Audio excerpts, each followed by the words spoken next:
Okay.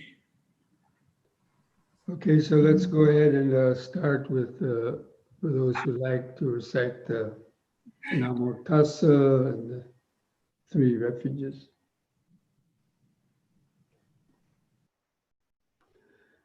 Namo Tassa Bhagavato Arahato Samma Sambuddhassa. Namo Tassa Bhagavato Arahato Samma Sambuddhassa. Namo Tassa Bhagavato Arahato Samma Sambuddhassa. Buddhang saranang gacchami, Dhammang saranang gacchami, Sanghang saranang gacchami, Dutiyampi Buddhang saranang gacchami, Dutiyampi Dhammang saranang gacchami, Dutiyampi Sanghang Saranang Gacchami, Tatiyampi Buddhang Saranang Gacchami, Tatiyampi Dhammang Saranang Gacchami, Tatiyampi Sanghang Saranang Gacchami.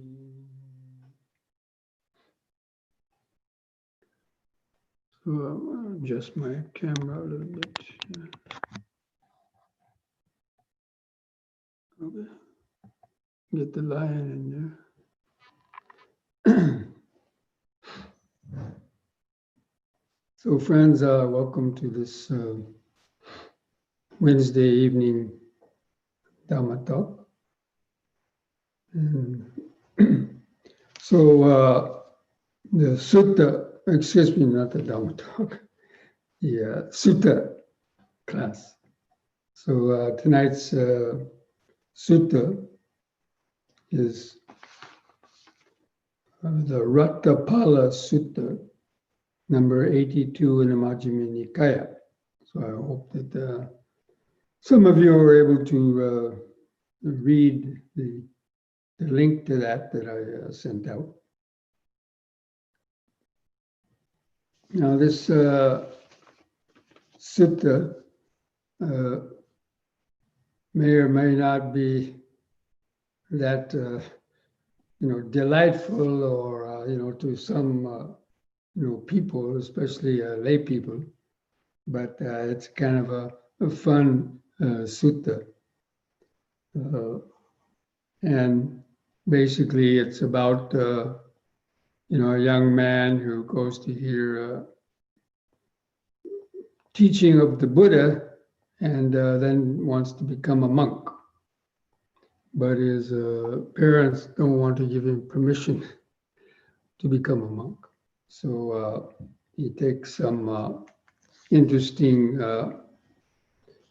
action based on that to get his parents to give their permission to become a monk. So the Buddha was, wandering around the countryside there of North India and came to a town named Tulakutika. You probably won't remember that.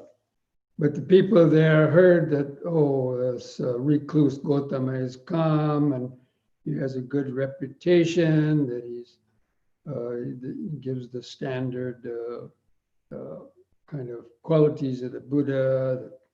A good report of Master Gautama has spread around, that he is the Blessed One, fully enlightened, perfect in true knowledge and conduct, sublime knower of the world, incomparable leader of persons to be tamed, teacher of gods and humans, enlightened and blessed. And so this is a standard refrain, of course, that you hear quite a lot.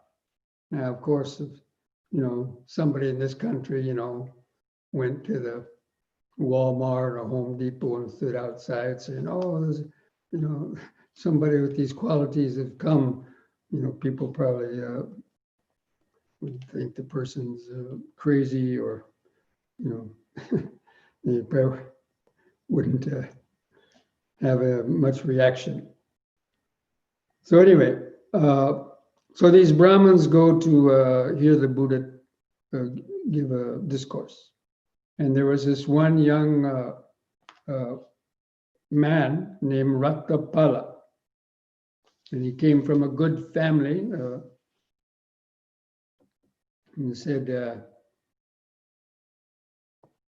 he came from the leading clan in that family. So they were probably quite wealthy. And as he listened to the Buddha's talk, and I don't know the exact content of the talk he was given, but it occurs to this Ratthapala, as I understand the Dhamma taught by the Blessed One, it is not easy while living in the home life, leading the lay life, to lead the holy life utterly perfect and pure. And so he gets it in his head, suppose I shave off my hair and beard, put on the yellow robe and go forth into homelessness, or to become a monk. And so after the Buddha finished his talk, urging and rousing and gladdened the people who would talk on the Dhamma, after the Buddha left, this Ratthapala, or soon after the other people left, Ratthapala stayed back after the Buddha finished his Dhamma talk. Most of the other people left, but Ratthapala stayed back, and he went to the Buddha and paid homage to him, and said he wishes to become a monk. I wish to shave off my hair and beard, put on the yellow robe, and go forth from the home life into homelessness. I would like to receive the going forth from the Blessed One. And then the Buddha asked him, have you been permitted by your parents, Ratthapala, to go forth from the homelessness? And he says, no, Venerable Sir, I have not been permitted by my parents. And so the Buddha tells him, Ratthapala, Buddhas do not give the going forth to anyone who does not have his parents' permission. So this was a kind of a rule that the Buddha established, that somebody seeking the ordination should have their parents' permission. Now this stems from the incident where the Buddha's own son, Rahula, after the Buddha spent 6 years meditating, and then finally he went back to his Kapilavastu to visit his parents, and he saw his young son, Rahula, who was now about 7 years old. And well, the story is that Rahula wanted to become wanted his inheritance, and then the Buddha had him ordained as a young novice, without the parents' permission. And the parents complained, and others were complaining that they were taking their only sons and grandsons, and they were distraught over that. And so some of these people pleaded to the Buddha, please, don't take these boys are so young, or get the parents' permission, because it causes the parents a lot of grief for for their sons to leave the home. So anyway, Ratthapala replies to the Buddha, I shall see to it that my parents permit me to go forth to become a monk. And so Ratthapala goes home, thinking that it shouldn't be too easy to get his parents to agree for him to become a monk. So he goes home and he tells his parents, he says, as I understand the Dhamma taught by the Buddha, it is not easy while living in the home to follow the holy life, to practice the holy life utterly pure and as a polished shell. He told him that, he wanted to shave off his hair and beard, put on the yellow robe, and to become an ascetic with the Buddha or a monk.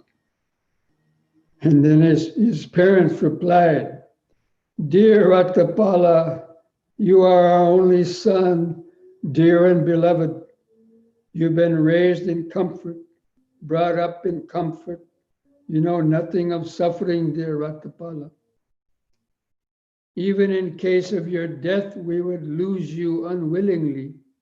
So how could we give you our permission to go forth from home life into homelessness while you are still living?" And then for the second time, the Ratthapala repeated it. "Mother, Father, please give me permission." And their parents kept on replying in the same way. "Oh, you don't know anything about suffering. You're too brought up in comfort. We don't give the permission." And so even a third time, he asked them for permission, and a third time they denied him permission. So then, not receiving his parents' permission to go forth, the clansman Ratthapala lay down there on the bare floor, saying, "Right here, I shall either die or receive the going forth." So basically, he was, going to go on a hunger strike, like we've, heard about people doing in protests and so on. So he was going to basically go on a hunger strike and not move from the floor, not eat until he had died or his parents gave the permission. And then his parents tried to talk to him more. They said, "Please get up, dear Ratthapala. You've been raised in comfort, brought up in comfort. Here, please get up, eat, drink, and amuse yourself. While eating, drinking, and amusing yourself, you can be happy, enjoying sensual pleasures, and making merit. We do not permit you to go forth as a monk." And then the Ratthapala became silent. He didn't respond to them. And the second and the third time, they repeated that, imploring him to get up and eat and drink and amuse himself. And he had some, wives there, and they thought that they could just entice him to, want to give up the idea of becoming a monk. But I guess he had a very powerful experience listening to that Dhamma talk of the Buddha, in which he realized that, that's all he wanted to do was become a monk. In fact, when I heard my first Dhamma talk, or after, a few weeks of hearing Dhamma talks at that meditation course in Nepal, I had also a powerful experience. And that came into my mind also, that I wanted to become a monk, although I didn't have to, go on a hunger strike like that. My parents well, I didn't tell them immediately, but eventually, they didn't, they gave the permission. Anyway, so after Ratthapala refused to get up, his parents went to Ratthapala's friends and tried to get them to get him to give up the idea of becoming a monk. But still, the Ratthapala wouldn't even budge for his friends.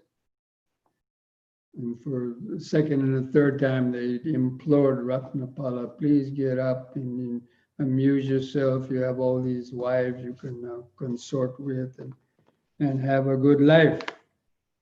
But he kept on saying, right here, I shall either die or get permission to go forth. So then his friends, who were a little bit, thought about it, and then they went to his mother and father of Ratthapala, and they said, if you don't give your permission, your son is going to die there, right there on the floor. But if you give him permission and he goes forth, you'll be able to see him sometimes as he's a monk, you'll be able to see him. And if he does not enjoy the going forth, then he will give it up and then he will come back home. So, go ahead and give your permission to him to go forth. Otherwise, if he dies, then you have nothing. And so the parents thought about it and said, yeah, we can see him, right? Yeah.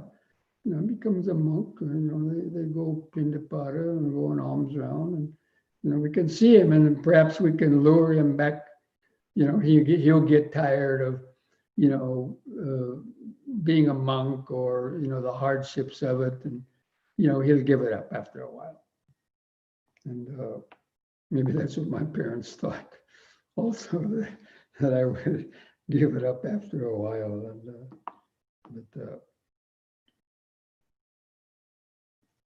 So his friends went back and told Ratthapala, okay, your parents giving you permission, but you have to go and see them after becoming a monk. So he said, okay. And he goes and tells the Buddha that he has his parents' permission, and the Buddha then gives him the ordain. He ordains him as a monk. And then after a couple of weeks of ordaining Ratthapala, the Buddha leaves and goes on his walking tour back to Savatthi. So Ratthapala, anyway, he takes the Buddha's instructions and he starts practicing with maybe some of the other monks there where he was living with. And it is said that he practiced in the commentaries, it is said that he practiced for 12 years, and then he attained enlightenment. So he attained full enlightenment, became an arahant, after 12 years of practicing meditation and, practicing the Dhamma as a monk and living the monk's life, following all the training rules and everything. And of course, in the sutra, it says, before long, dwelling alone, withdrawn, diligent, ardent, and resolute, the Venerable Ratthapala, realizing for himself with direct knowledge here and now, attained the goal of going forth. In other words, attained full enlightenment and became one of the arahants.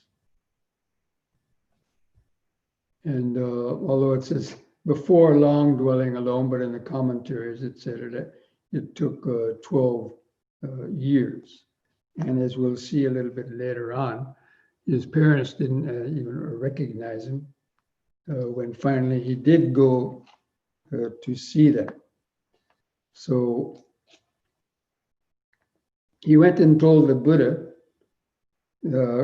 paid his respects to the Buddha, and asked him told him that he wished to go and visit his parents. He wanted to get the Buddha's permission.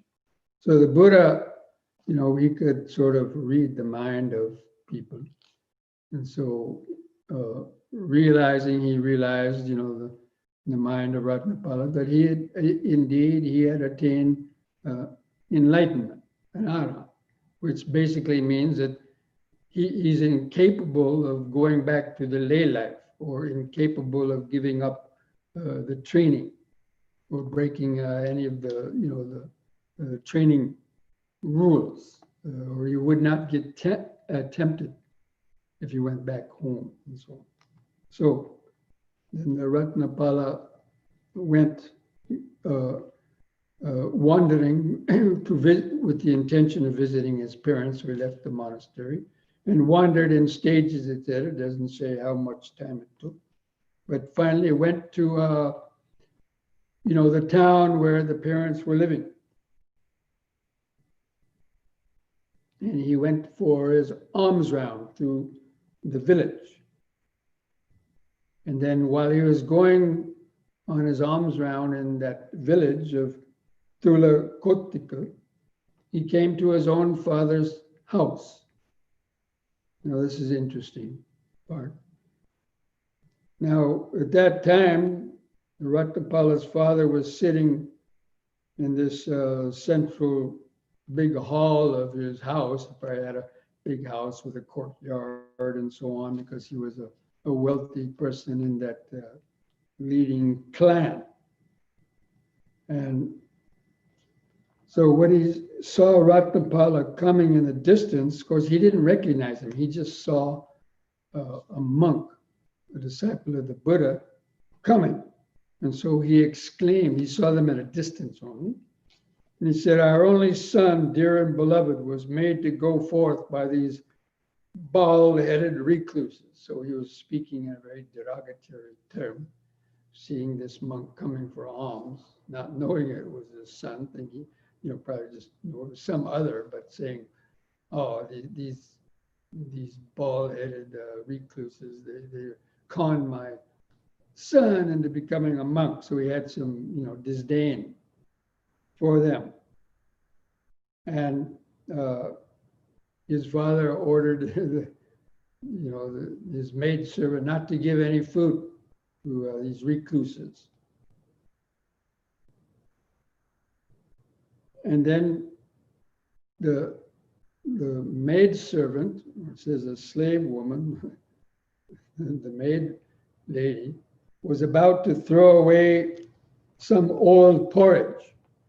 And Ratthapala, after being refused alms there, he went out and was standing by some shed. But he saw this lady come out to throw away this old porridge. And he said to her, "Sister, if that stuff is to be thrown away, then pour it into my bowl here." So that slave woman poured this old porridge. She figured that, the father wouldn't mind and just giving some old porridge to the monk.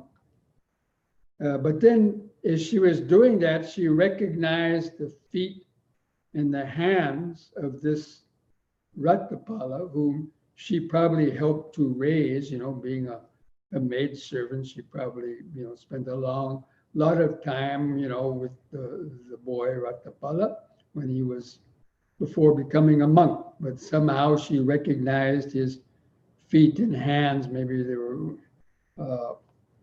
and she realized, "Oh my gosh, that's Ratthapala, the son." And so she didn't say anything at the time, but she went to the mother and father of Ratthapala and said, "Please know, my lady," Ratthapala's mother, "that Ratthapala has arrived. Your son has arrived." And at that time he was leaning up against the shed, eating this old porridge. And his father went out to him and told him, "My dear son, why, surely you shouldn't eat this old porridge. You have your own house here to go to." And so Ratthapala replies to him, How could we have a householder when we have gone forth from the home life into homelessness? We are a homeless householder.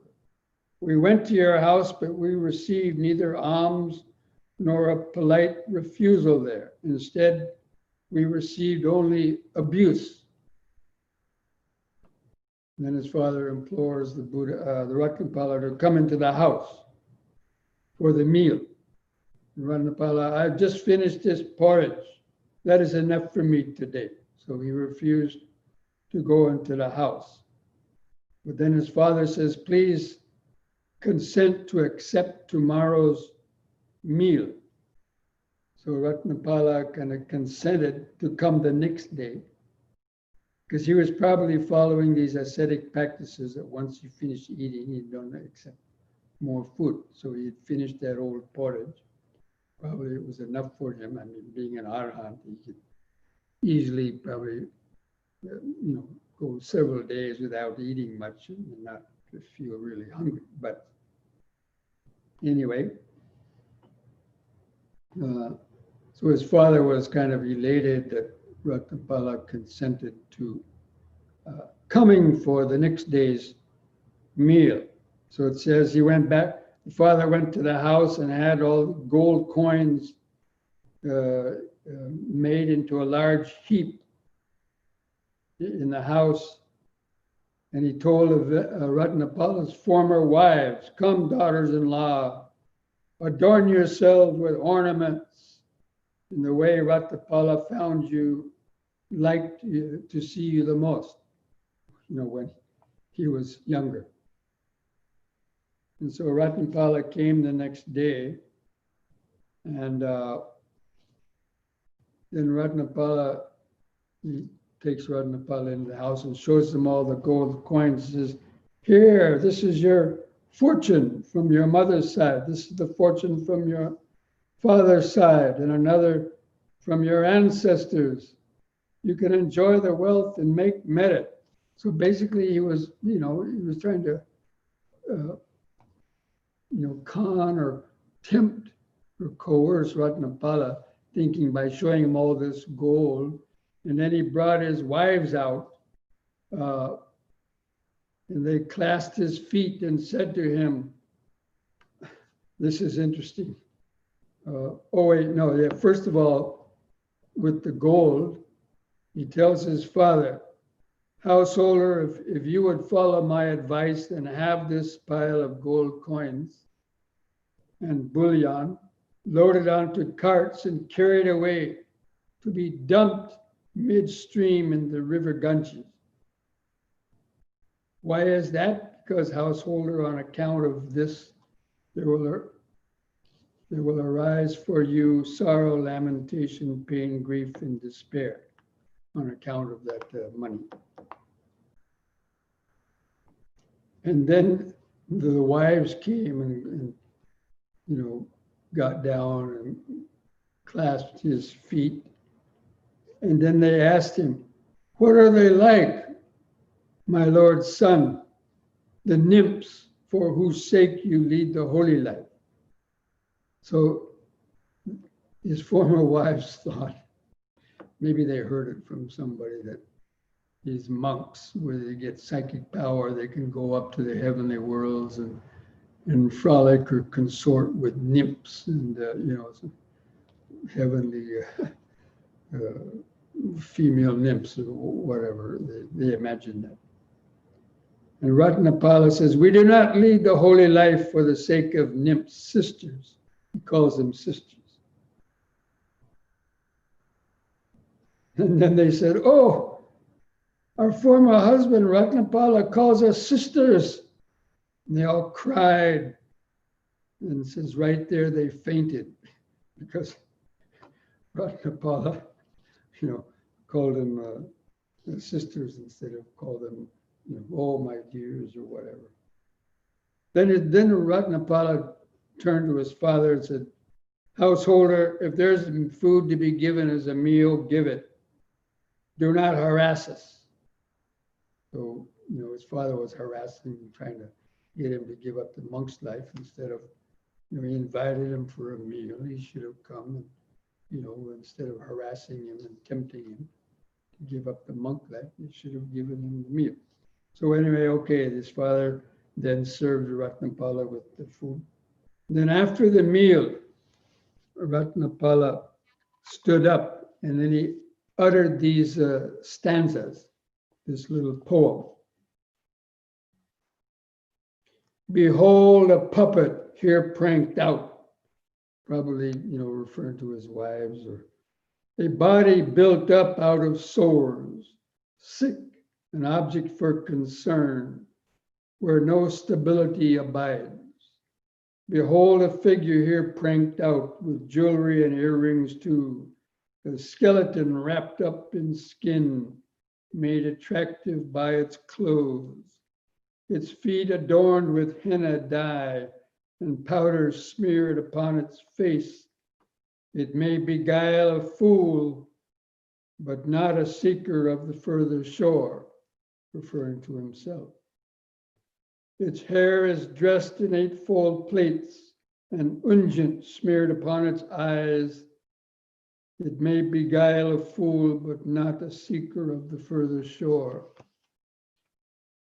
A filthy body well adorned like a new painted unguent pot, means I guess some perfumes or cosmetics.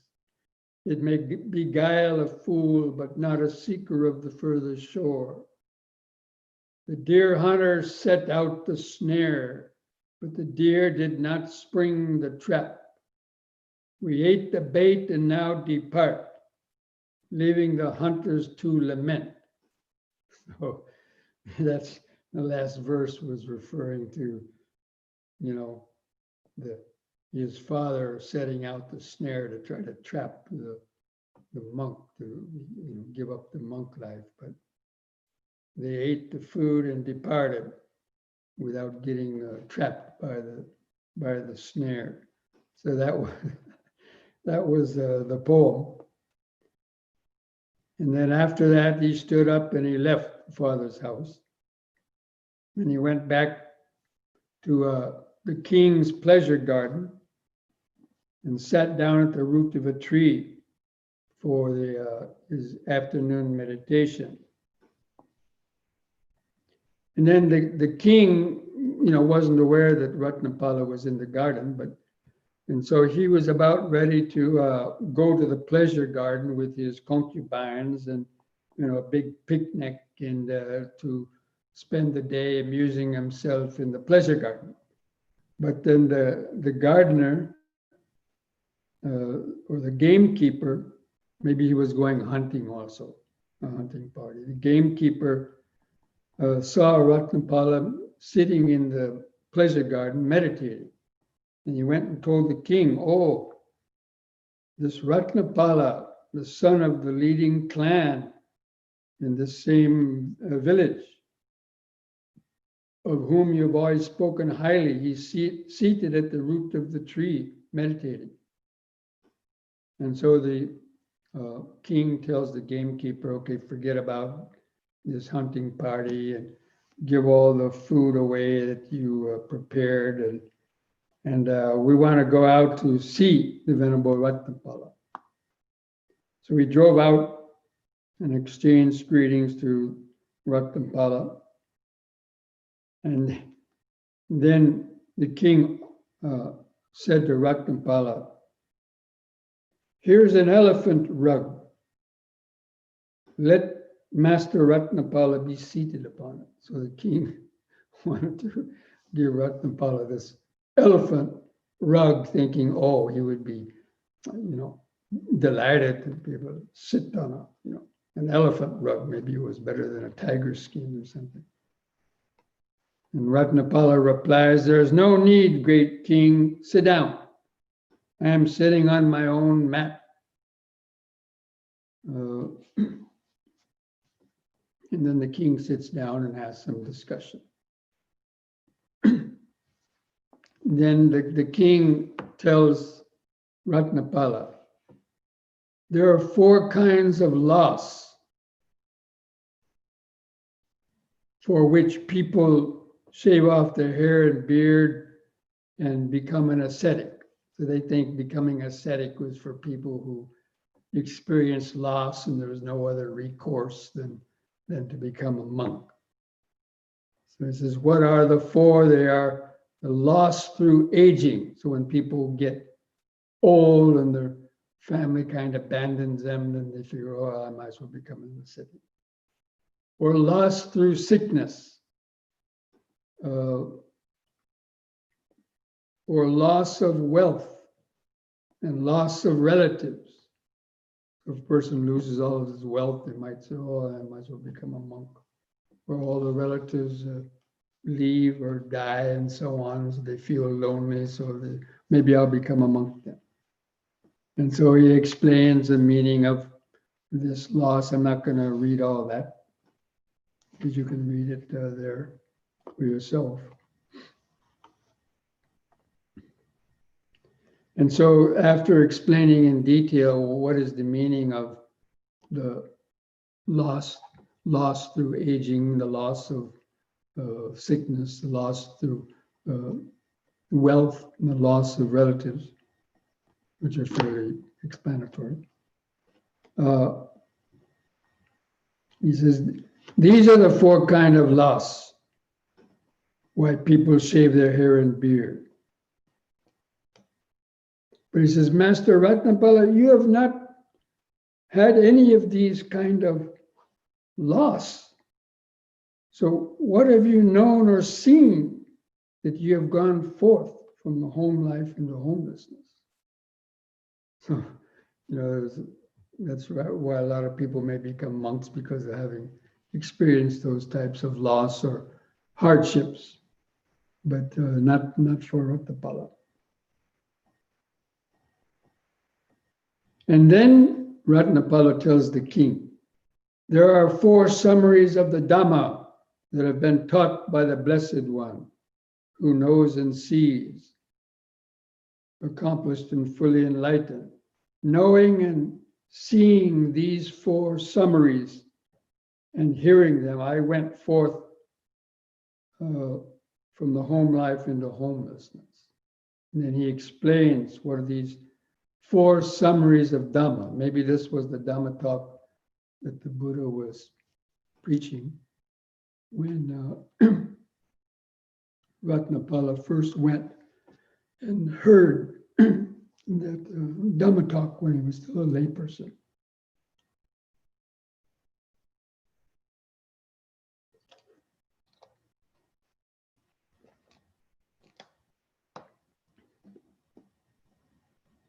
And maybe the Buddha, having known the mind of Ratthapala specifically, gave that Dhamma talk. And mentioning these four summaries of Dhamma, knowing that Ratthapala would it would make something click in his mind and open to see the nature of life. So it's these four summaries of the Dhamma. Life in any world is unstable. It is swept away. This is the first summary of the Dhamma taught by the Buddha, who knows and sees. Knowing, seeing, and hearing this, I went forth from the home life into homelessness. And then the second summary of Dhamma, life in any world has no shelter and no protector. This is the second summary of the Dhamma, knowing and hearing that I went forth into the homeless life. The third summary of the Dhamma, life in any world has nothing of its own. One has to leave all and pass on. This is the third summary of the Dhamma taught by the Blessed One, why I left the home life. And the fourth summary of the Dhamma, life in any world is incomplete, insatiate, the slave of craving. This is the fourth summary of the Dhamma taught by the Blessed One, and for what reason I went forth.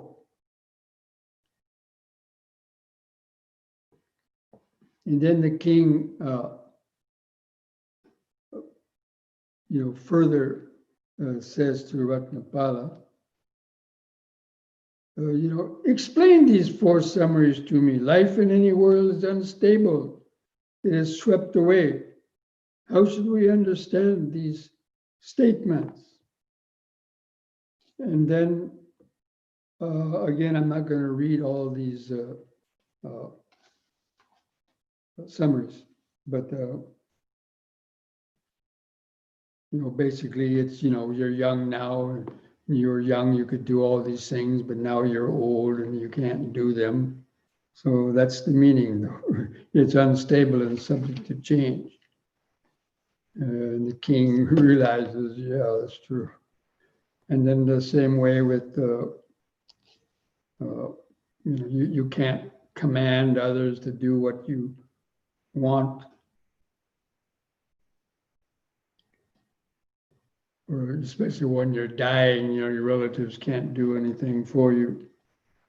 And so he basically explains all those, the detailed meaning of those four. And the world is nothing of its own.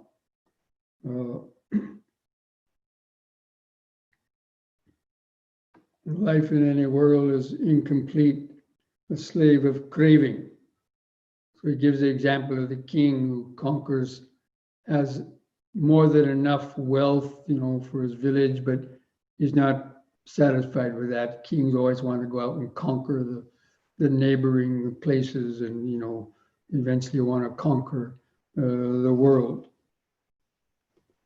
And so after explaining the meaning of those four summaries of the Dhamma, he says, great king, it was on account of this that the Buddha said life in any world is incomplete, insatiate, a slave of craving. When I knew and saw this and heard this, I went forth from the homeless life. And then the king tells Ratthapala, it is wonderful, Master Ratthapala. It is marvelous how well that has been expressed by the Buddha. And then he gives a last little poem. I'm not going to read the whole poem, but better it's it's just summarizing the aspects about impermanent, and everything is impermanent, and about rebirth and so on. So you can reread that yourself. So after having the last verse, I'll just I'll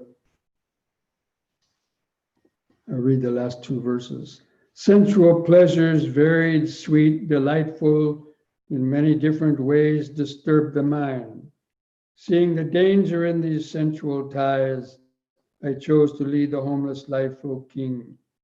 As fruits fall from the tree, so people too, both young and old, die when this body breaks up. Seeing this too, O king, I have gone forth. Better is the recluse's life assured.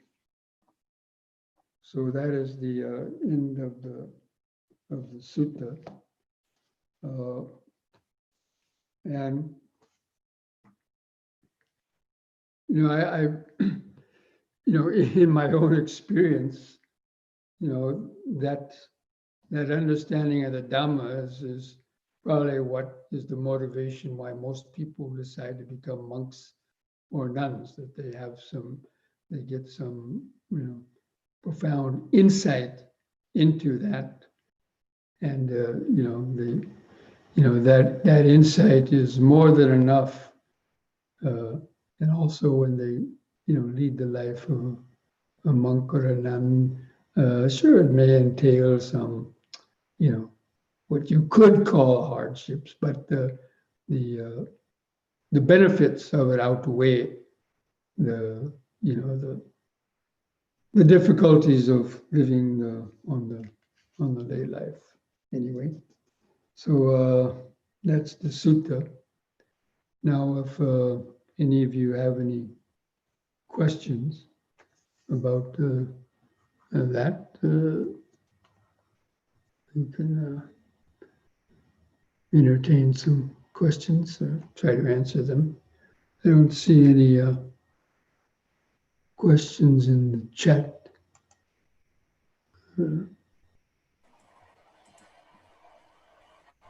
There is one,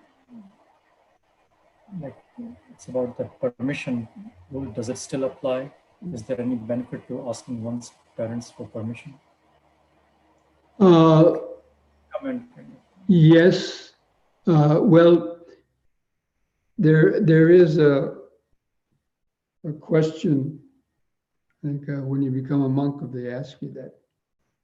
Now, some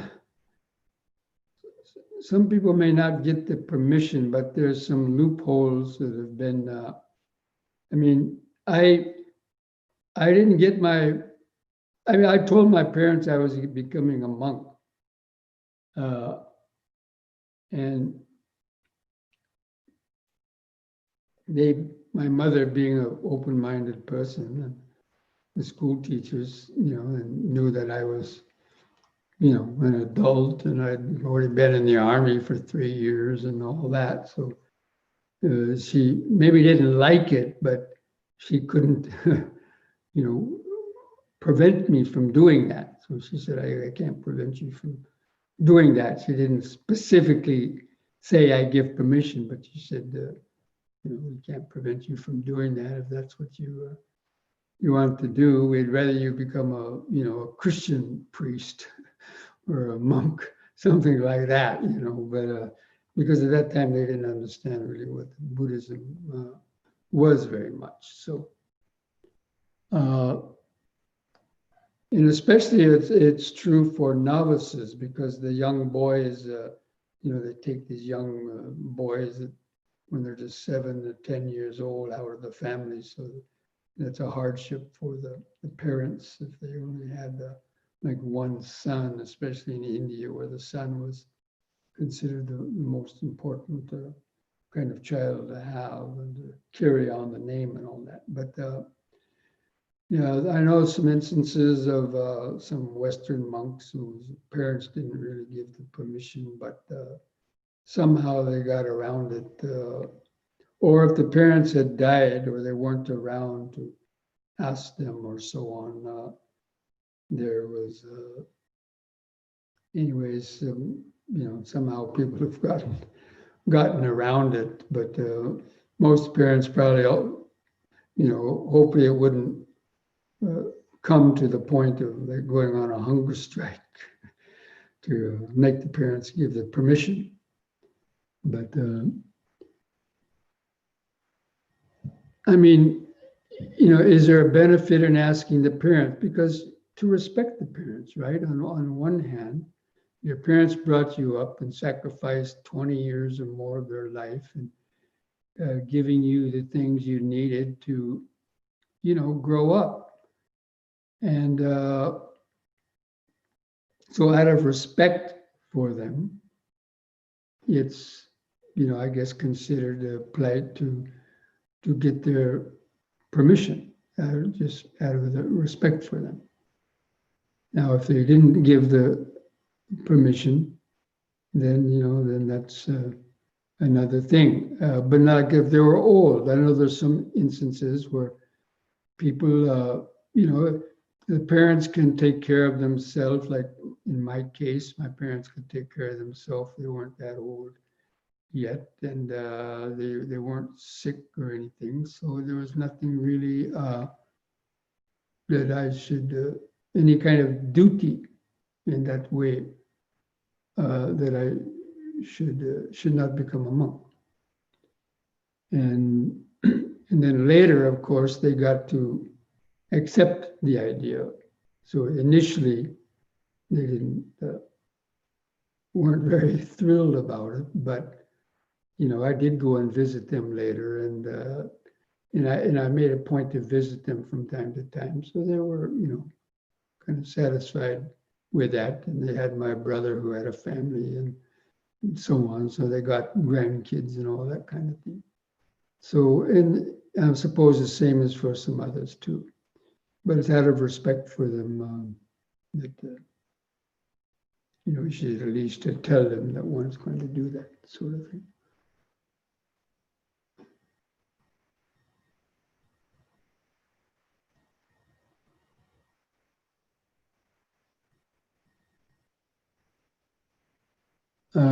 So the question, I could not get to join your talk last Sunday because the program was limited to 100 participants. Is it going to be the same in the future Sunday programs?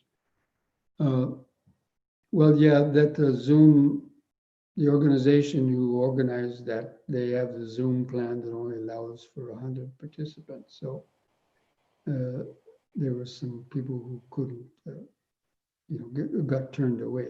But it's up on our website now, so it's on the YouTube. And of course, the next time I will be on that program, that's a 5-week session. The next 3 weeks are going to be talks by other monks.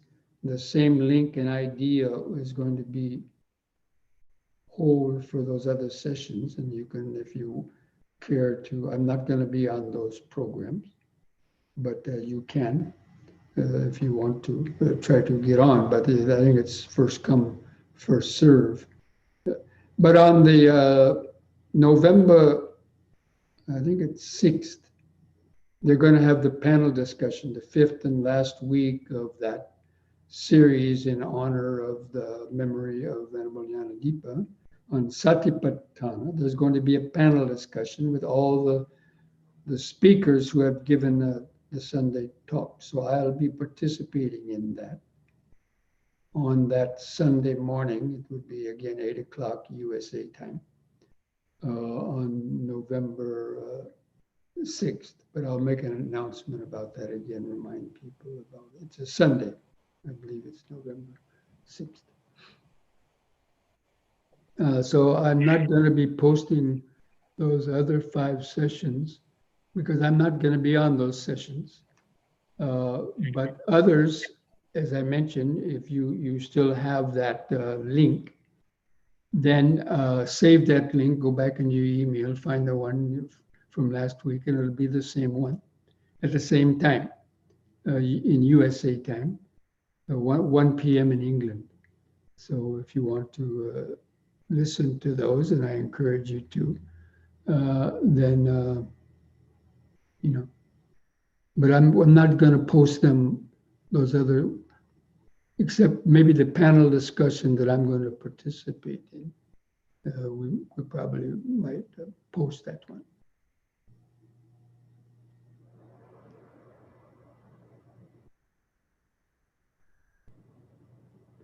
Okay, this question, this situation concerning the getting permission from the parents to become a monk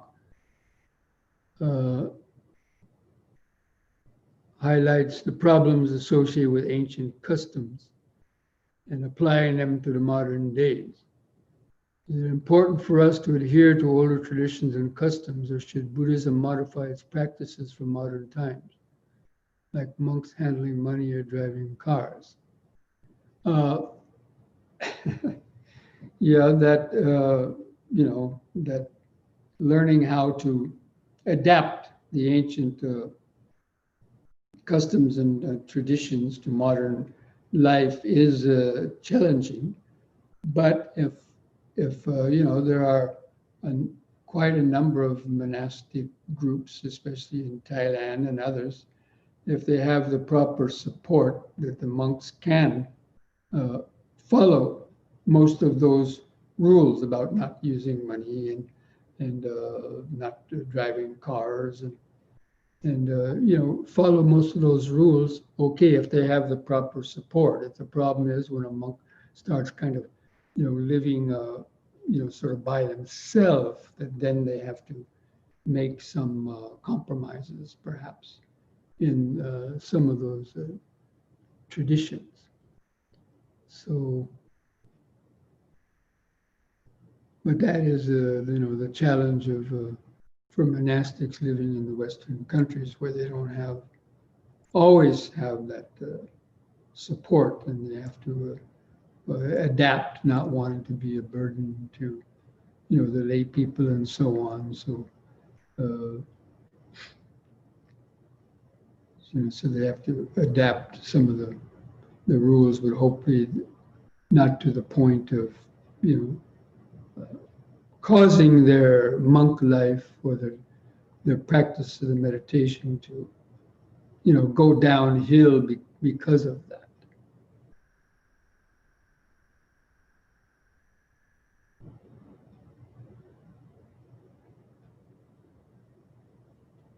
Next question: is there a rule for a parent to go from home life to homeless life? For a parent, I think this question is referring to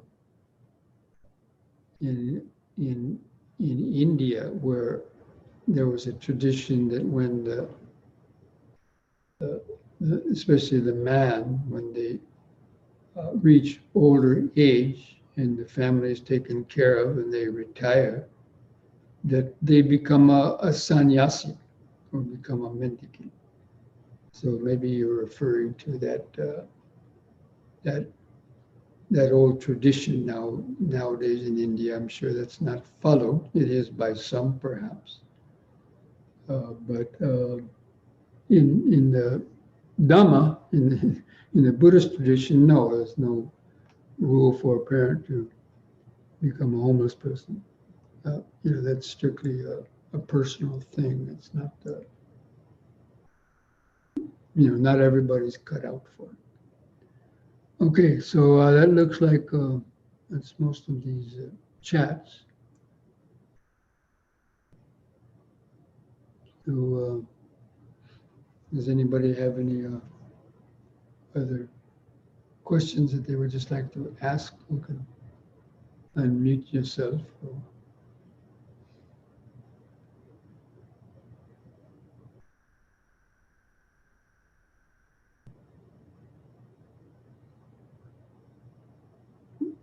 But, deciding to become a monastic is pretty radical, for most people. And usually it happens because a person has a very profound insight. And hopefully they get that before they got entangled in their, getting married and so on.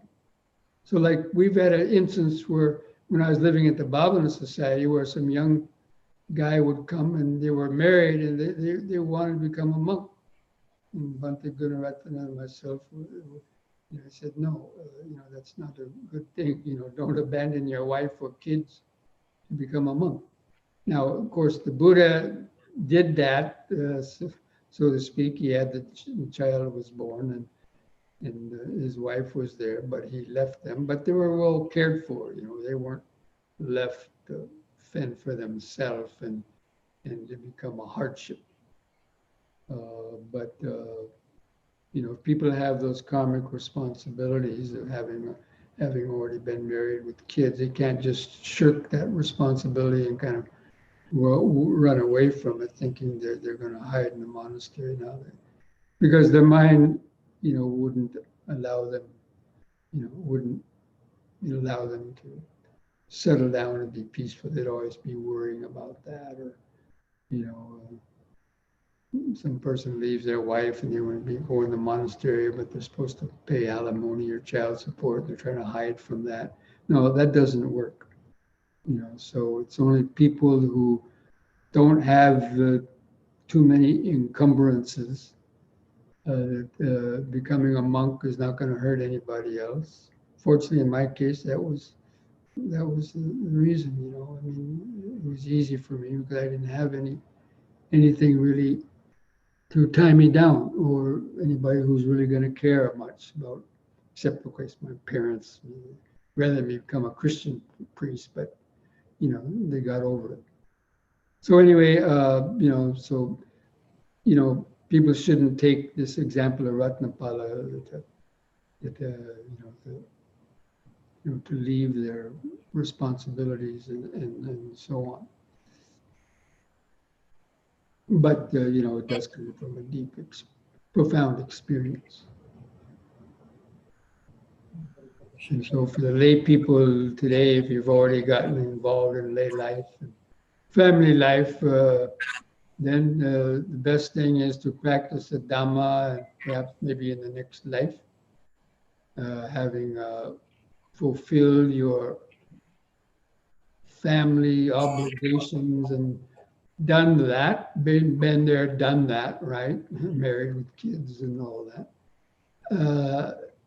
Then maybe in the next life, you'll have the conditions where you would have the opportunity to lead a more meditative life before getting karmically entangled in whatever you happen to have gotten entangled in, up to this point. Okay. And there is a question from the YouTube. From the YouTube? Right. Is that a chat question? Yes, I put it on the chat.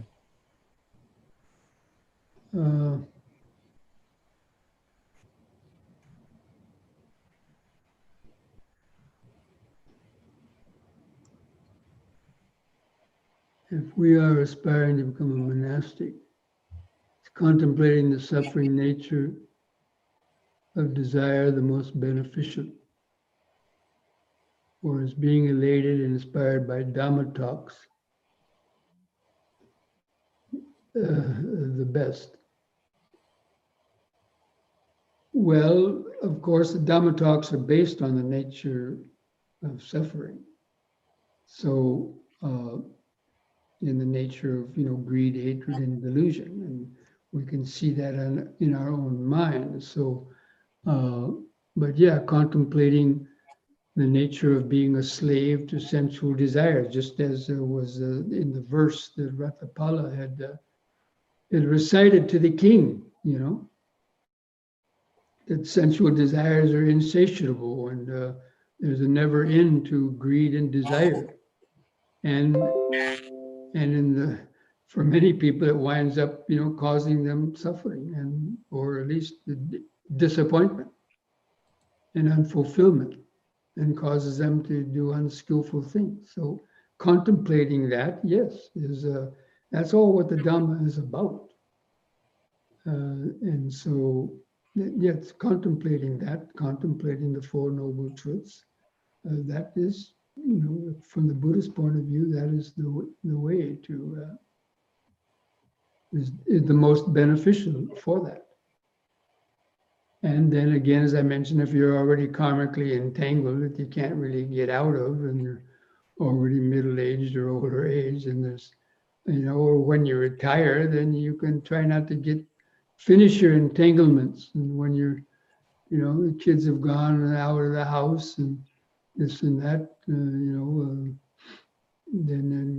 your wife agrees, or the spouse passes away, you can, practice a more ascetic type of monastic life on your own. People can do that, but well, I got my grandkids, gotta do this, and gotta do that, and so most of them wind up, not being able to do it. So anyway, yeah, okay. So friends, I think we're out of time because we still want to have our meditation. So let's go ahead and take a few minutes break, as we normally do, and come back, do a few stretches, and have our meditation. Okay?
Okay, friends, go ahead and get ready. Stand up and do a few stretches before our meditation.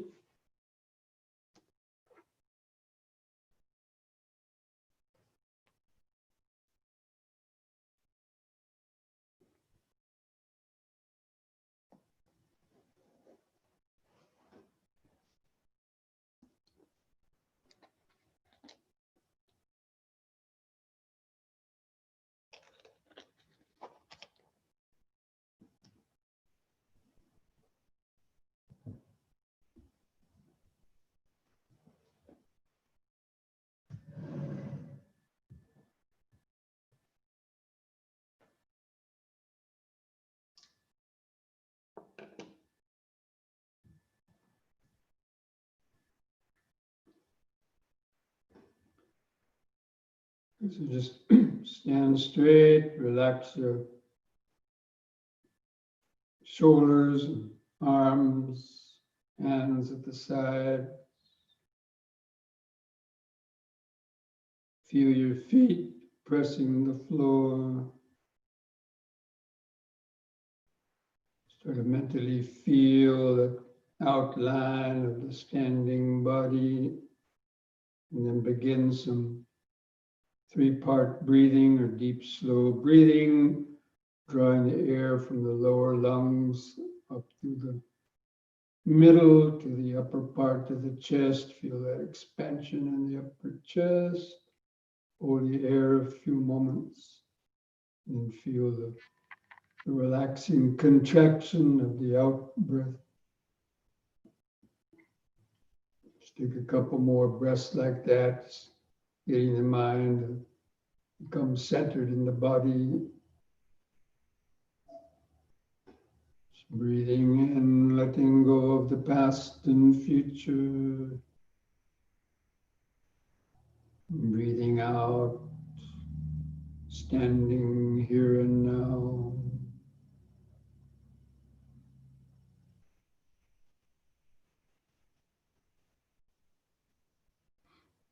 And coordinate these movements with the same deep, slow breathing, repeating each movement 3 times. So on the next in-breath, raise the arms over the head, interlock the fingers, turn the palms up, straighten the arms, stretch the head back, arch your lower back a little bit. On the out breath, turn the palms down, touch the top of the head.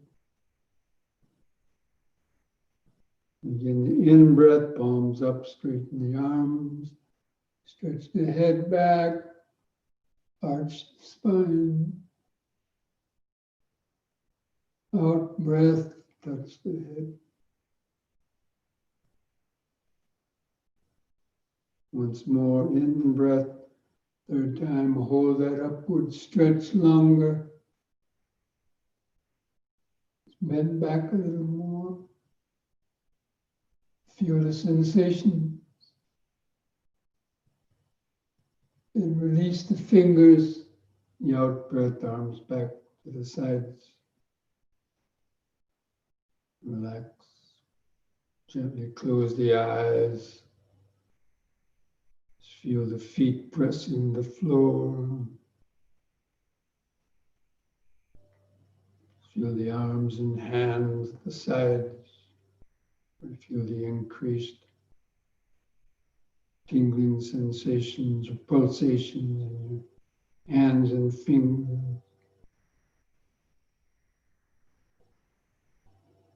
And just mentally remember the present moment of standing, standing, standing.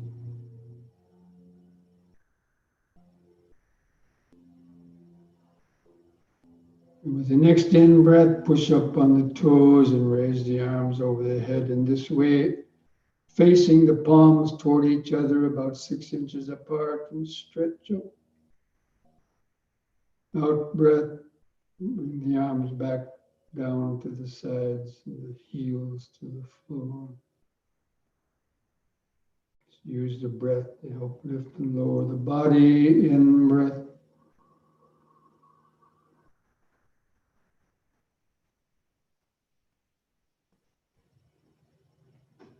Out.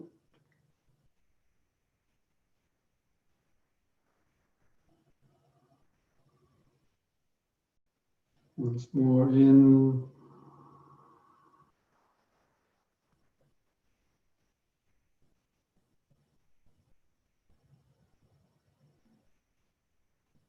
Out.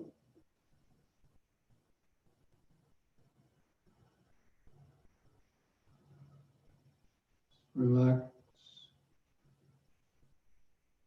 Close the eyes. Just try to feel increased inner body sensation, pulsation, prickling sensations, aches or pain, even the clothing touching the skin.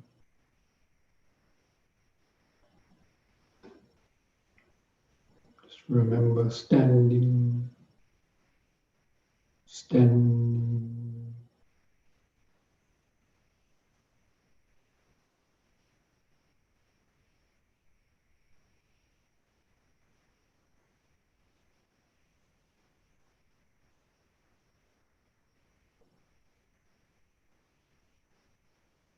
Next we'll do side bendings. On an in-breath, raise both arms up. Keep the fingers and arms straight close to your head. On the out-breath, bend over the right side. Keep the arms and hands parallel to each other. In-breath, lift up.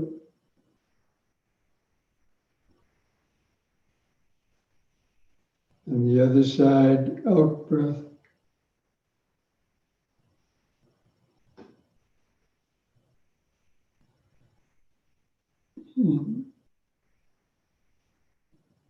Again to the right, out-breath.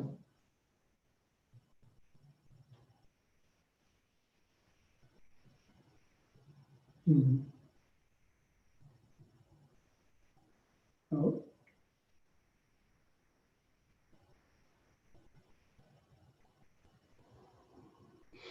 Once more to each side.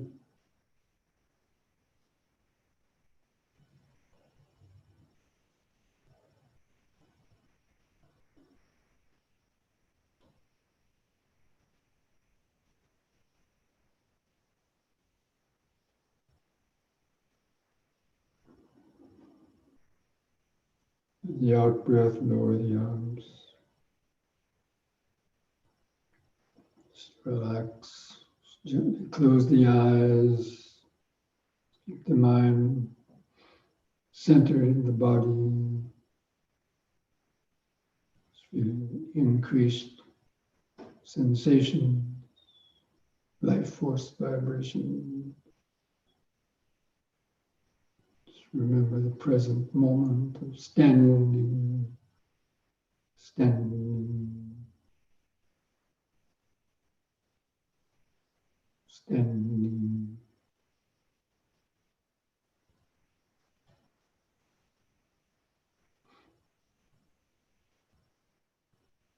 The last exercise, the head turning.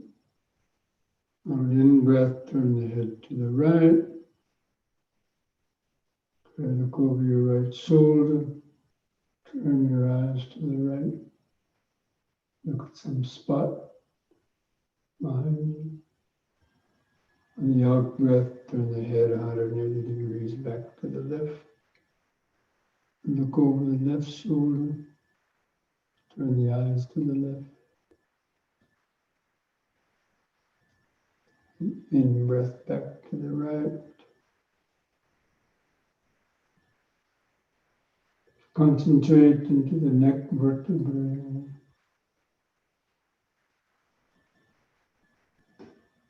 Feel or imagining them loosening up as you turn out breath to the left.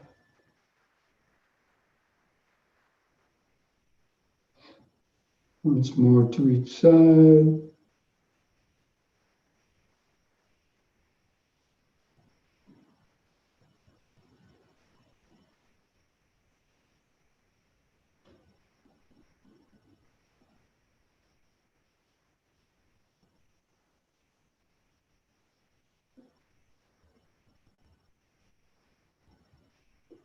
On the in-breath, let the head stop in the center.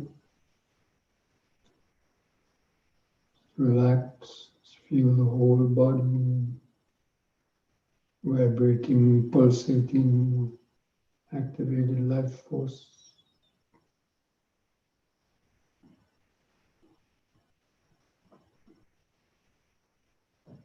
That all those body sensations help the mind stay relaxed and focused in the center.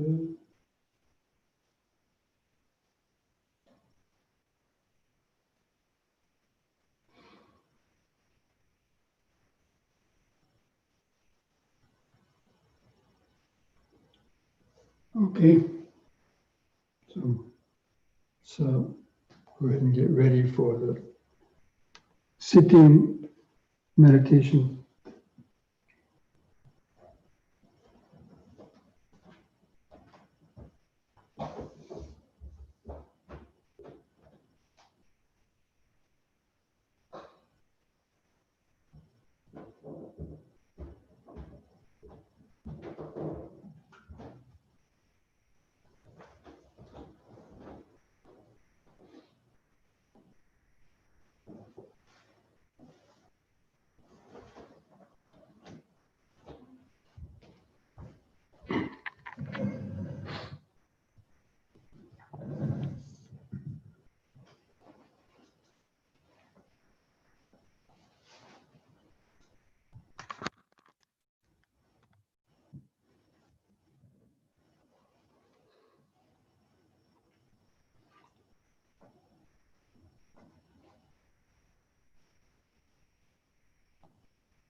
Okay, friends, so I'm going to turn off my video as normal.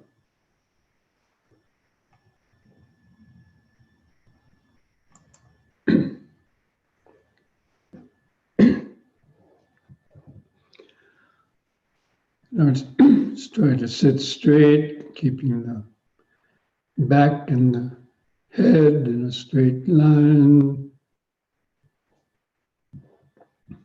Just get the body comfortable with the seat. Just gently close the eyes and focus your full attention down to where the buttocks, the weight of the body presses the floor. Just feel that solid contact, feeling of the buttocks pressing the seat.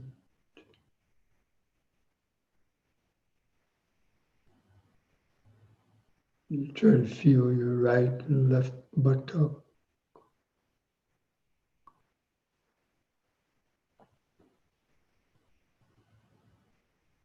And let the awareness kind of move down the upper legs and around the knees, down the lower legs to the feet. Just feel your feet and toes.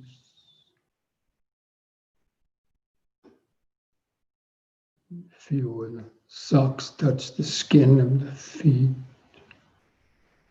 Or feel some sensations in your toes and feet.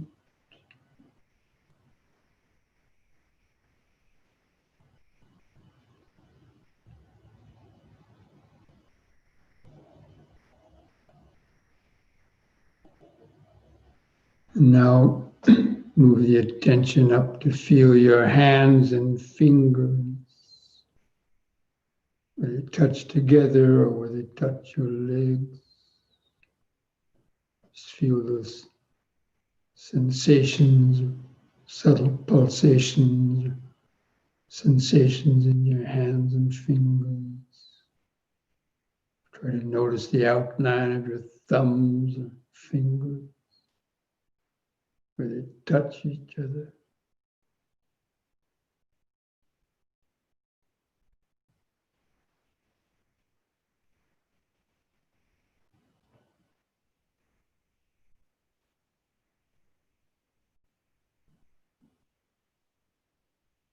Now feel the weight of the arms hanging from the shoulders.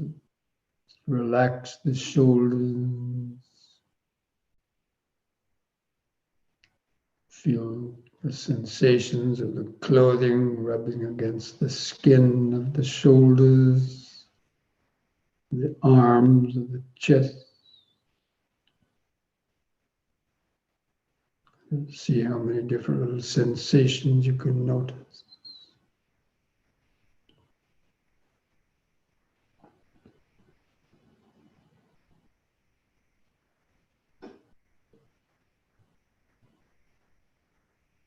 The sitting body.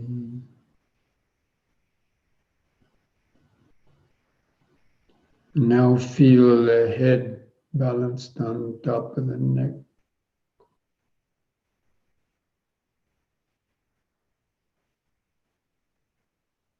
And keep your chin lifted up level, parallel to the floor.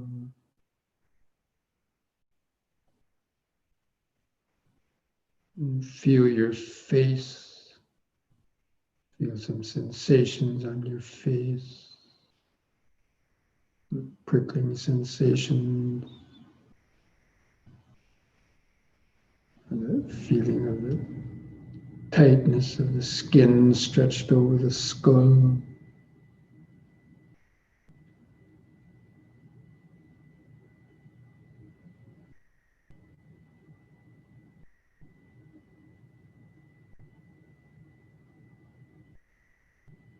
Feel your lips touching together, the upper lip touching the lower lip. Feel the dryness and moistness sensations in the lip.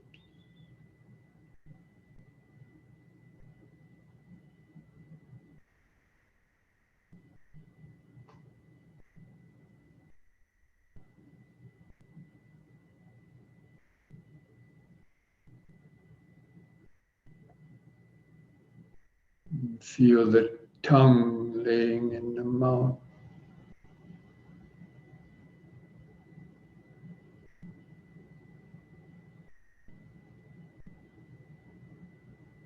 Feel any sensations of the teeth or gums,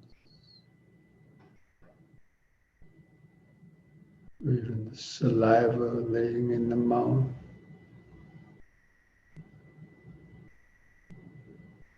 They're all giving off different sensations.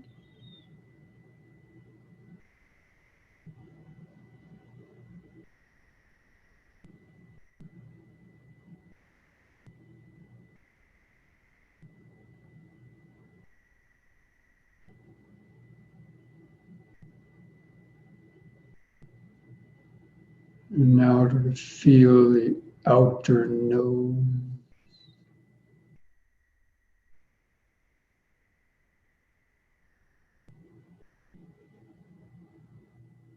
Right in the middle of the face is the nose.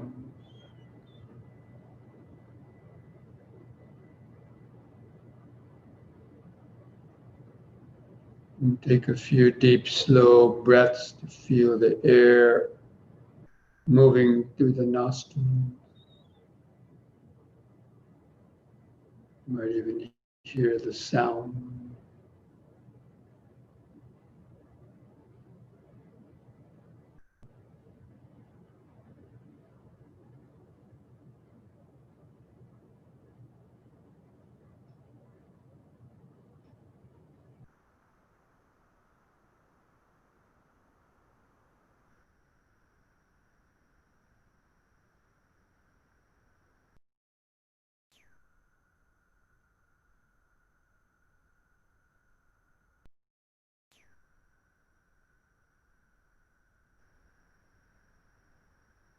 Now feel the eyes resting in the socket.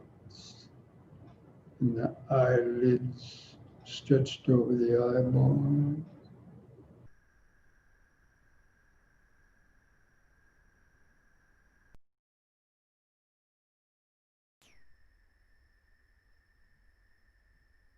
You might see light, color,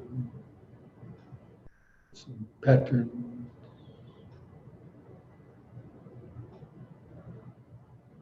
In the eye, or just darkness. You might feel some subtle eye movement, pulse of blood in the capillaries of the eye.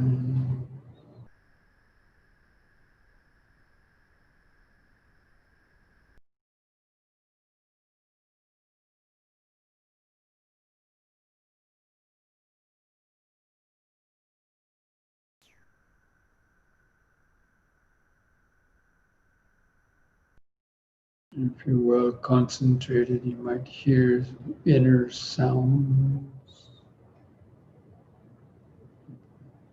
subtle, shrill, high-pitched, shrill vibration.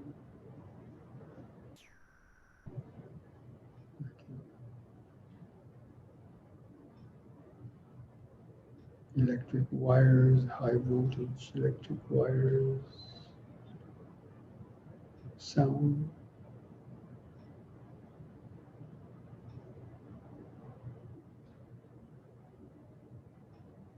And the sound of the brain wave.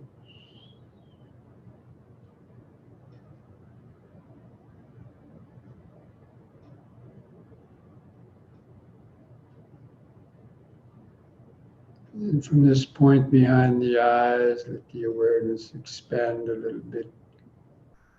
Try to feel the outline of the sitting body.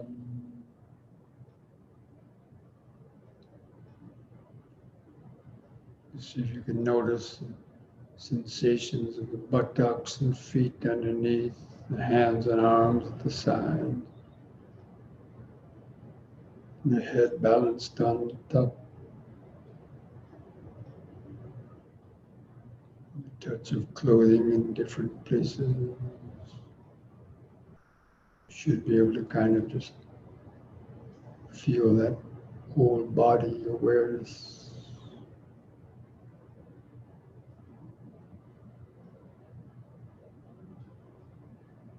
Just try to hold that outline of the body in the mind's eye. Just feeling that erect, alert posture.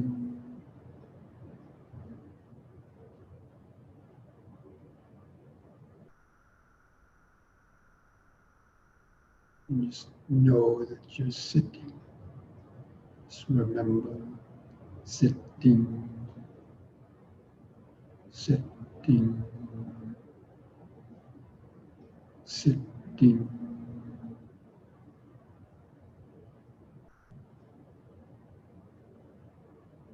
Then begin some deep, slow breathing again. Some three-part breathing to help oxygenate the blood,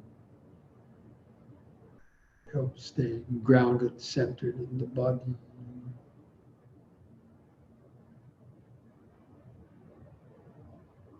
Just cultivating this basic mindfulness as you're taking several deep, slow breaths. Just breathing in, letting go of the past and future. Hold the breath in the lungs, 2 or 3 seconds.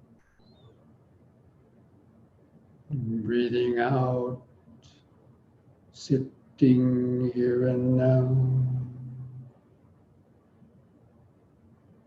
Breathing in, letting go of the past and future.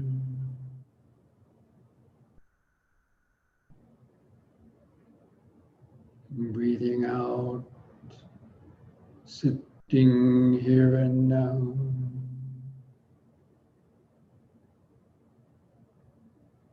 Breathing in, feeling the whole body.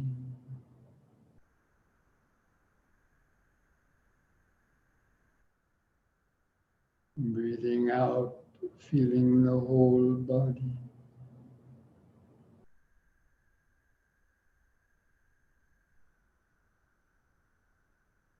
And we want to try to count the breaths from 1 to 10,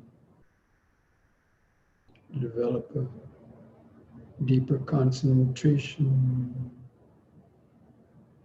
Let's try to continue the deep, slow breathing if you can. And on the next expanding in breath, mentally count 1.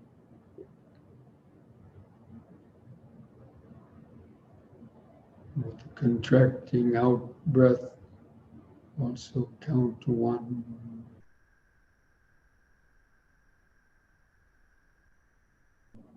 The next expanding in breath, 2.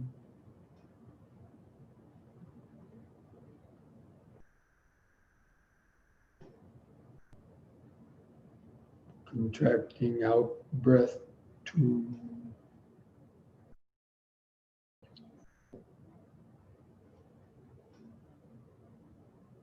Next in breath, 3.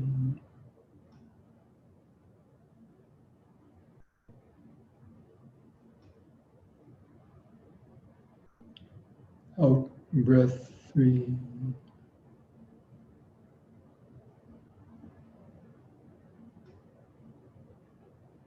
In breath, 4.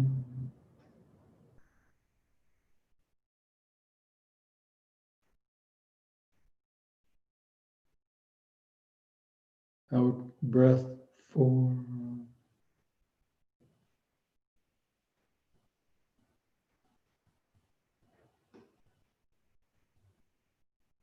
In breath, 5.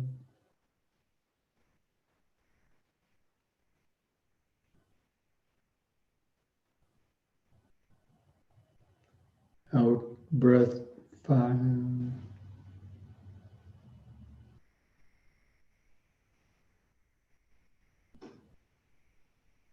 In breath, 6.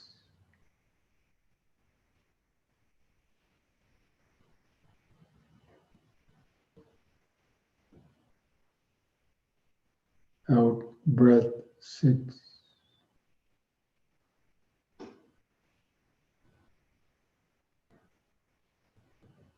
In breath, 7.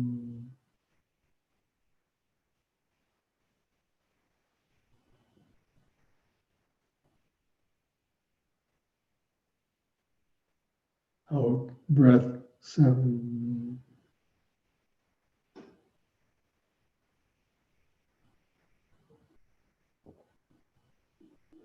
In breath, 8.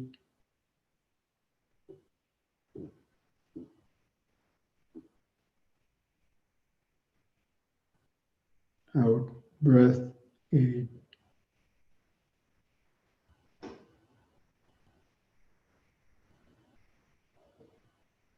In breath, 9.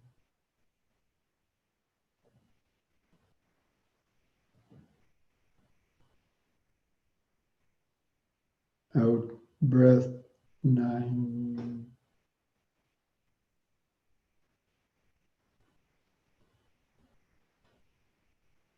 In breath, 10.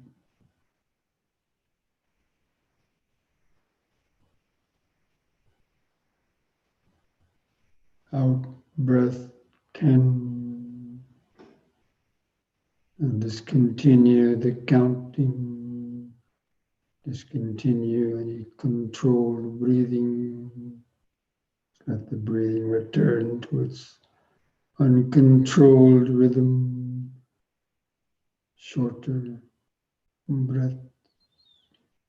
But continue to feel it, to follow the movement, the shorter breaths, the irregular rhythm. Just keep the mind focused on the the abdomen, stomach, or chest. Feel the different sensation.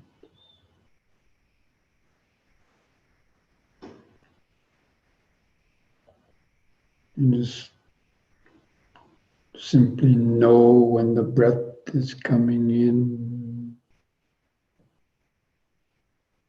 and know when the breath is going out.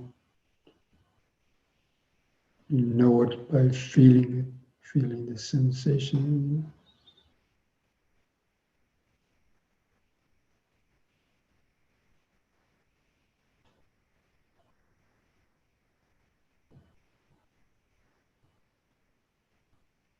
To feel the whole expanding in breath, even if it's very short, even 1 or 2 seconds. And then brief pause, contracting out breath, and the brief pause.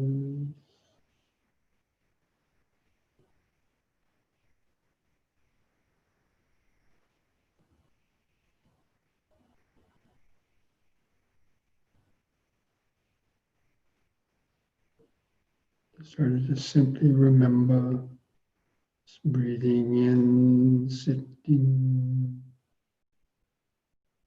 breathing out, sitting, just breath by breath, moment by moment, an ongoing connection to the present moment. This breathing body is a connection, a natural connection, the present moment awareness.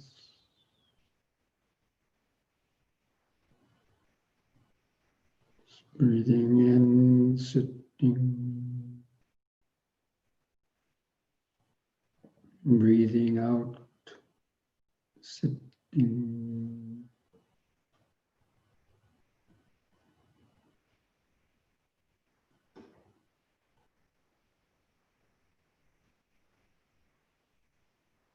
Start to notice how each breath is different, sometimes longer, sometimes shorter. Sometimes you feel it in the abdomen, sometimes you feel it in the rib cage or chest. It's always changing.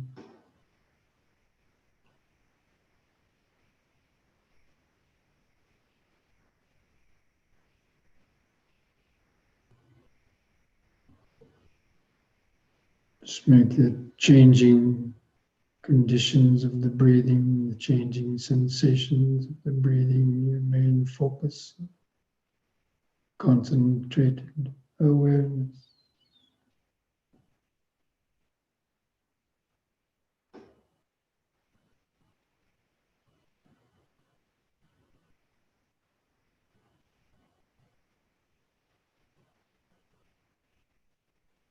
In the brief pauses between the breaths, feel the outline of the body.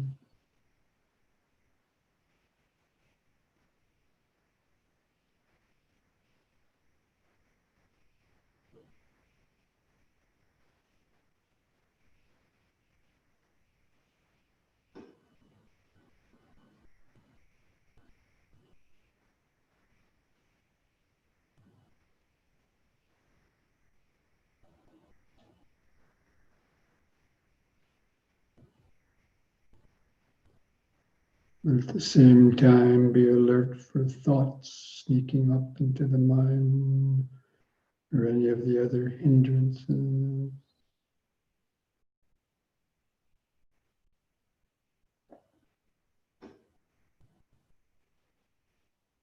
To apply the appropriate antidotes to overcome them, let go of them, coming back to the breathing body.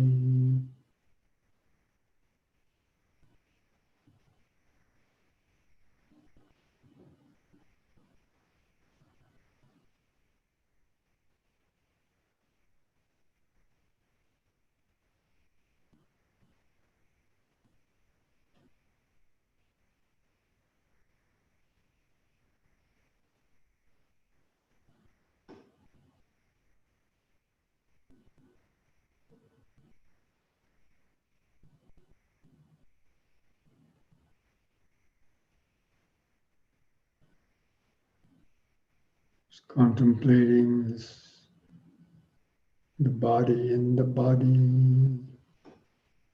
This breathing body is occurring within the larger sitting body. The body of breathing, the in-breath, the pause, the out-breath, the pause, occurring within the larger body. If you're relaxed and centered, you'll be able to feel all of that easily.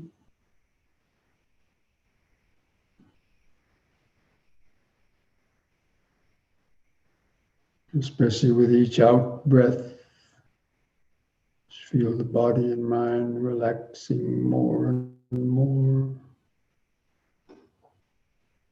into the here and now, present moment.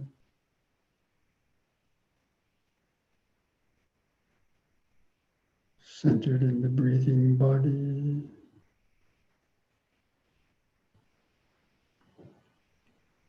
A natural resting place for consciousness.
You catch the mind lost in thoughts, recognize it as lost, lost. Take a deep, slow breath, bring the mind back into the body. It's coming back to breathing in, sitting, breathing out, sitting, breath by breath, moment by moment.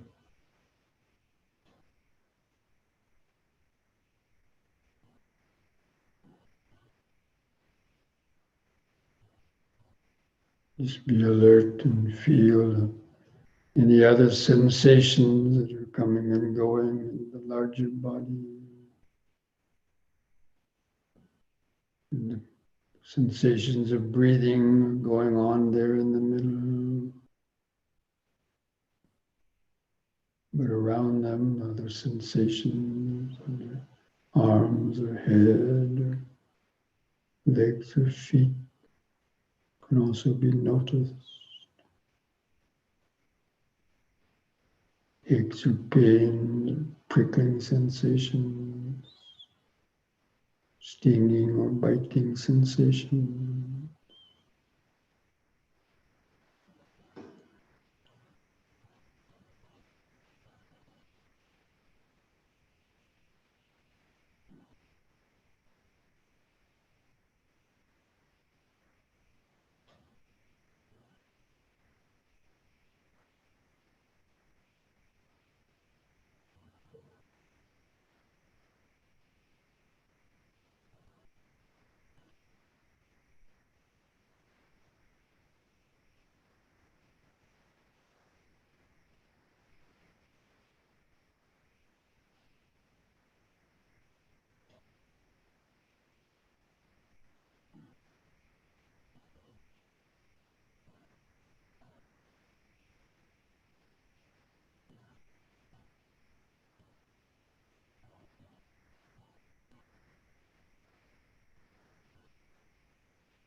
From time to time, check the posture to lift the chin up if it's drooping downwards, or straighten the spine if you're slouching. Take a few deep, slow breaths to help maintain an erect posture.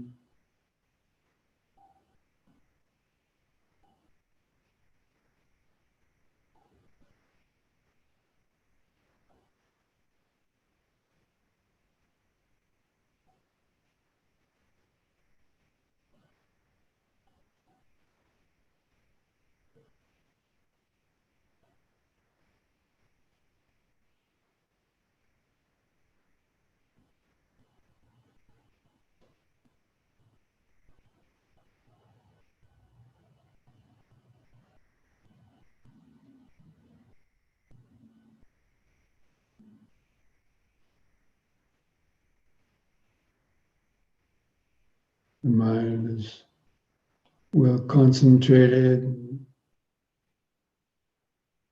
and alert. Open up the awareness to the flow of impermanence. Start to notice subtler, more sensation,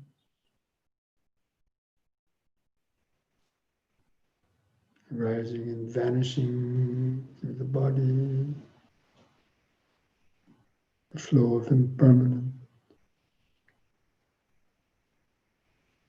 Being alert to notice subtler thoughts moving through the back of the mind, any urges,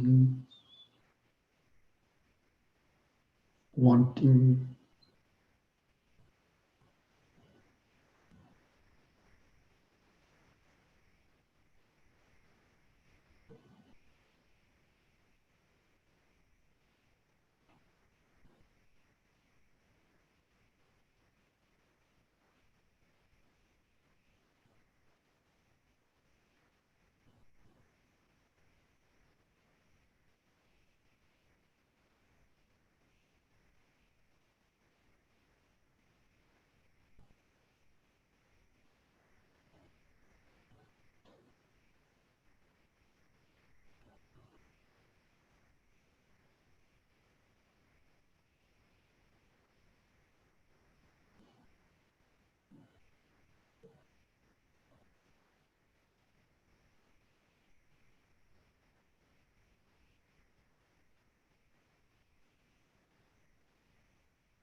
If you're cultivating vipassana awareness, try to recognize the five aggregates. This is material vibration. This is feeling, pleasant, painful, neutral feelings. This is perception, mental recognition of things. It's the volitional formation, thoughts, urges.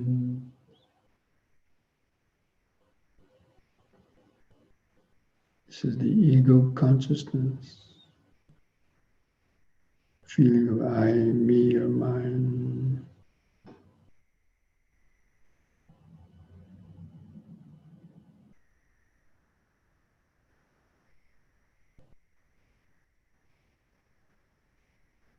It's cultivating the insight that these five aggregates are not me, not mine, not myself.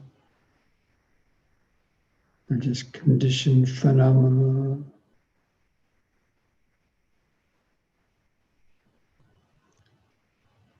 created and sustained past and present karma.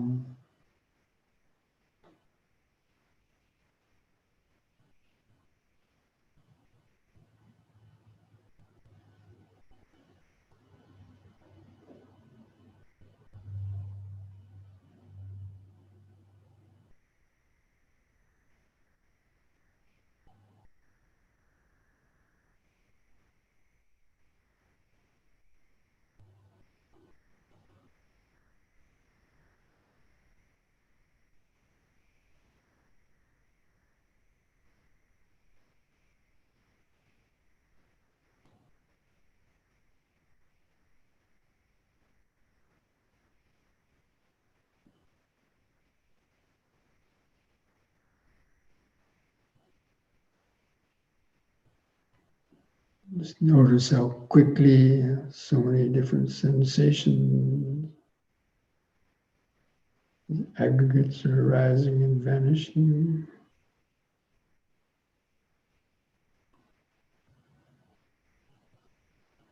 through the space of awareness.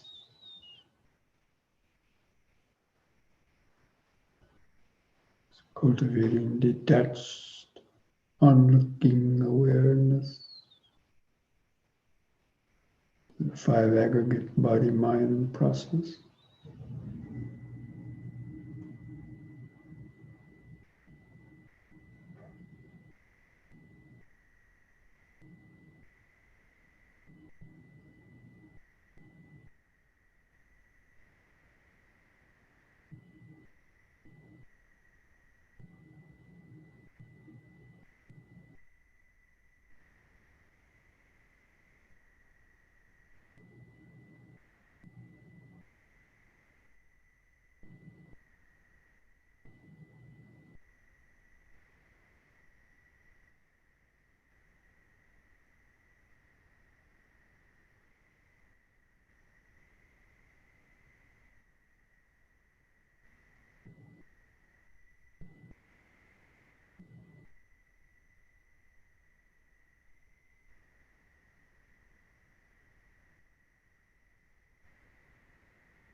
Let's try to get the sense of the feeling of this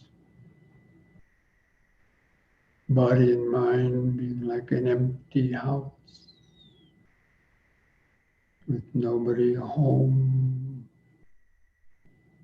to answer the call, knocking on the doors and windows.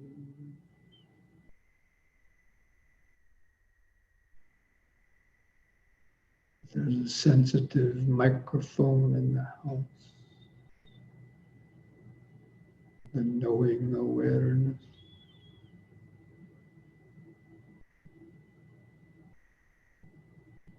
It cannot react or do anything.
what perception arises in the mind based on that sound,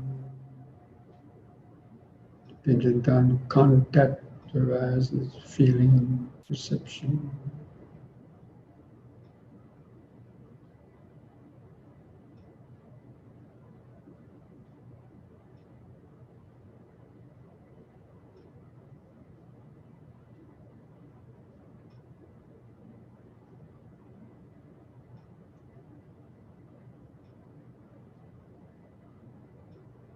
Sambe Sankara Anicchati. Sambe Sankara Dukkati. Sambe Dhamma Anattati. Yada Panyaya Pasati. Atanipindati Dukhi. Esamaggo Visuddhiya.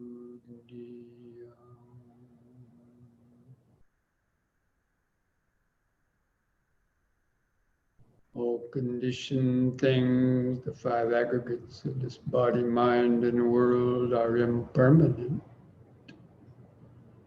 All impermanent things, when clung to with ignorance, bring stress, anxiety, and suffering. And all the Dhammas, the conditioned Dhammas, as well as the unconditioned Dhamma, without any owner or control. They're not self. When one understands these three characteristics with the eye of wisdom, one becomes disenchanted with suffering. This is the path to purity, to freedom. And thus spoke the Buddha.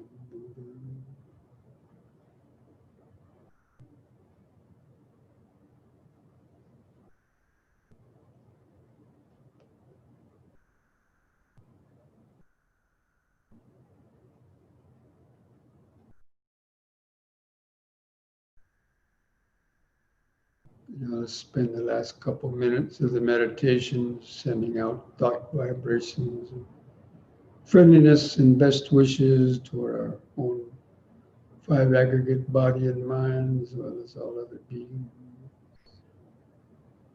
Just take a few deep, slow breaths. After breathing in, hold the air in the lungs a few seconds to try to feel or imagine that oxygenated blood charging up the cells, the bloodstream, taking all that out to charge up the cells of the body. Pure love, pure wisdom, pure energy.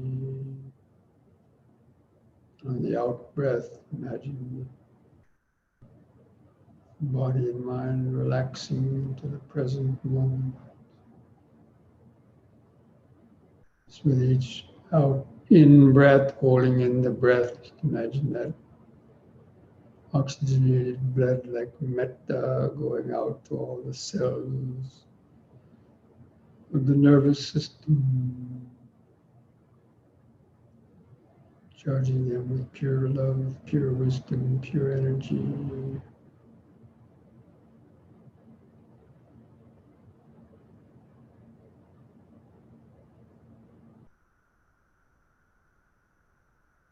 And continue to take some more deep, slow breaths. With each out breath, imagining sending out these waves of metta vibration,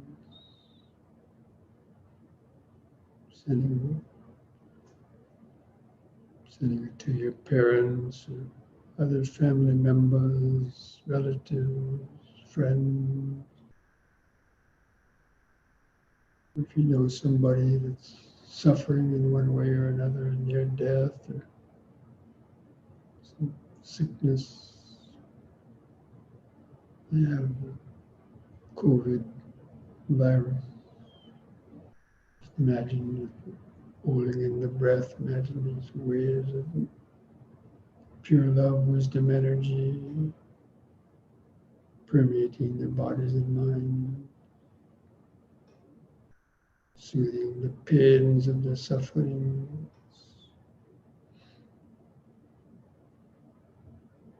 With each out breath, just imagine these waves of metta going further and further out across the countryside to the city, eventually surrounding the whole earth. Especially this time of uncertainty, the outcome of election. Imagine these peaceful metta vibrations soothing the anxiety of people's minds, whatever outcome of the election. Hope the people accept that equanimity.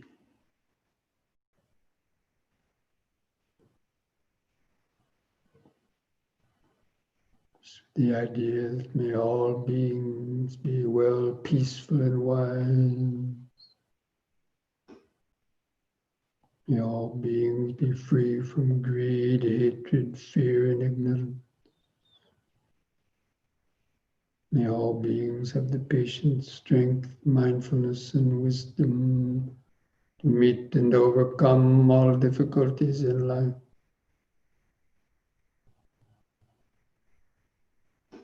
May all beings be able to hear the teachings of the Dhamma and learn and practice meditation to free their minds from confusion and suffering. May all beings be able to live peacefully and harmoniously together, understanding the ultimate interconnectedness and interdependence of all things. May all beings be well, peaceful, and wise. May all beings be well, peaceful, and wise. It's like a mantra reverberating throughout space. Well, peaceful, and wise.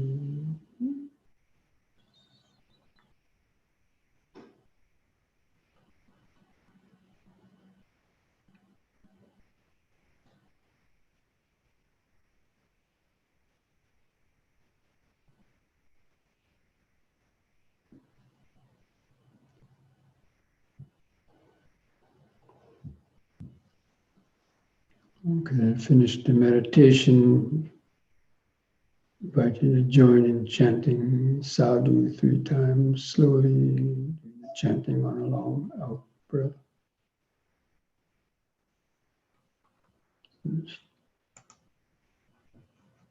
Breathe in.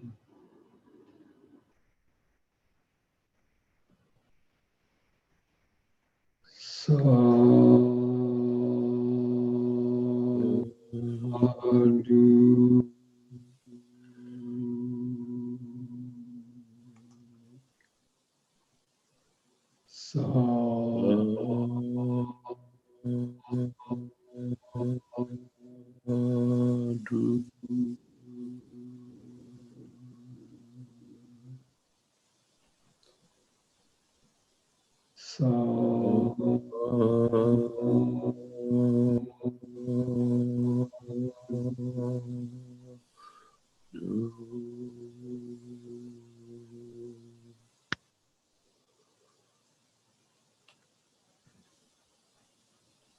And place the Hands at the edge of the knees. And take one more deep in breath.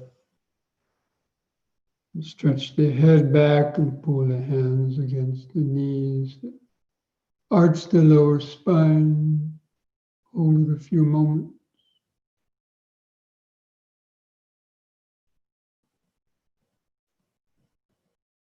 And lift the head up, and on an out breath, press the chin to the top of the chest. Stretch the neck vertebrae, feel all those sensations.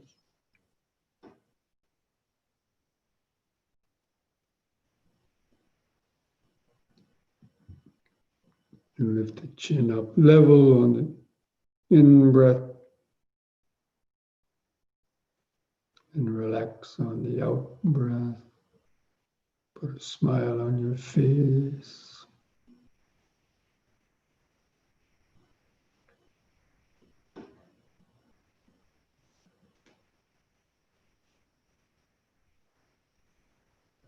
Okay, friends.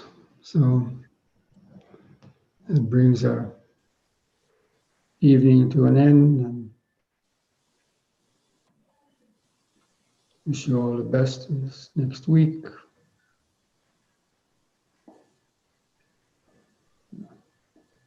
Remember, mindfulness a day keeps dukkha away.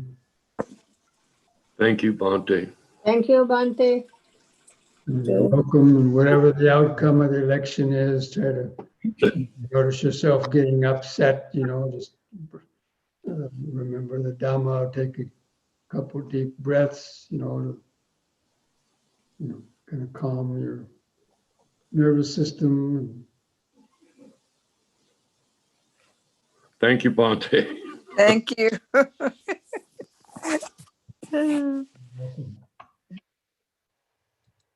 Especially the next few days, practice those M&Ms.